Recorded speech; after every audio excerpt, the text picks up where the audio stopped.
आज के संवाद में आपका स्वागत है। आज हम चर्चा कर रहे हैं विवाह के उपरांत सामंजस्य को लेकर।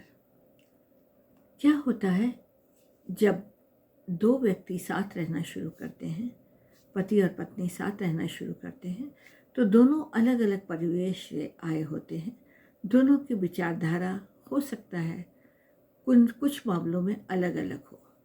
ये भी संभव है कि उन दोनों का सोचने का तरीका और जीवन के विभिन्न बातों पर फैसला लेना, जो भी कुछ वो सोचते हैं उसको सोचकर निर्णय लेना, वो भी अलग अलग हो सकता है। जैसे हो सकता है किसी को बाहर घूमना बहुत पसंद हो और बाहर रेस्टोरेंट में खाना बहुत पसंद हो और वो महीने का एक अच्छा खासा पैसा उस पर खर्च कर देता है। लेकिन हो सकता है दूसरा व्यक्ति ये पसंद ना करता हो, उसको लगता हो कि इतना पैसा हमने बर्बाद कर दिया रेस्टोरेंट में खाना खाने के लिए, हम बार बार गए और हम इतना पैसा खर्च करते हैं, इससे अच्छा तो हम घर की कोई चीज़ ले आते, वो ज़्यादा अच्छा होता।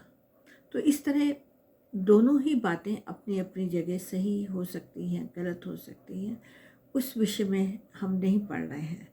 हम यहाँ बस इतनी बात करना चाहते हैं कि जहाँ भी कभी ऐसी परिस्थिति हो तो पति और पत्नी दोनों को आपस में सामंजस्य बैठाना चाहिए और दोनों को किसी भी निर्णय पर पहुँचने से पहले ये सोचना चाहिए कि वो दोनों एक मत होके चलें। अगर किसी को बाहर खाना पसंद है, किसी को नहीं, तो जिसको खाना पसंद है वो रोज़ रोज़ अगर कहे बाहर चल के खाओ तो वो भी गलत है। और अगर किसी को बाहर खाना पसंद नहीं है, वो कहे नहीं बिल्कुल ही बाहर नहीं जाएंगे, तो वो भी गलत हो जाता है।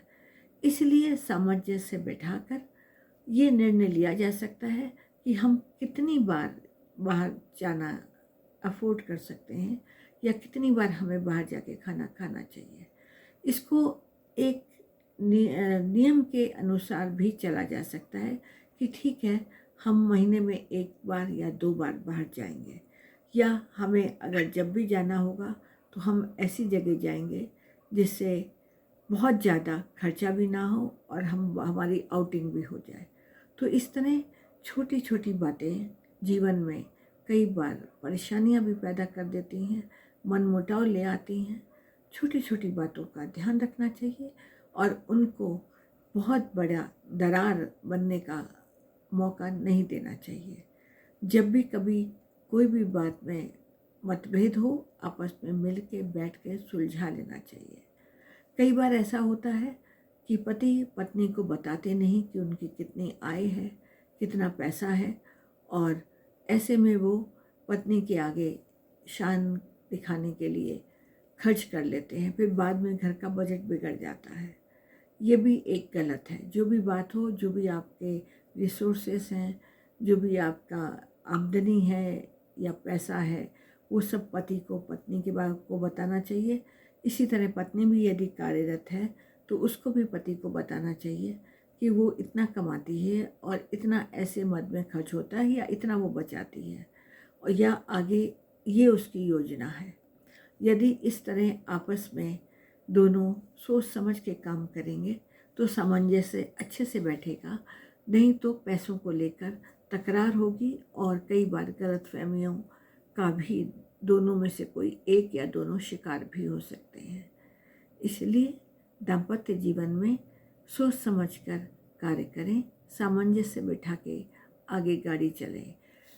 मैट्रिमोनियल लाइफ एक तरह का बैलेंस मेंटेन करना होता है, और जो इसमें जितने अच्छी तरह से बैलेंस मेंटेन कर सकता है और जितने अच्छी तरह से सामंजस्य बैठा सकता है, वो उतना ही सफल होता है। आज बस इतना ही, और फिर किसी और दिन किसी और विषय पर चर्चा करेंगे। धन्यवाद।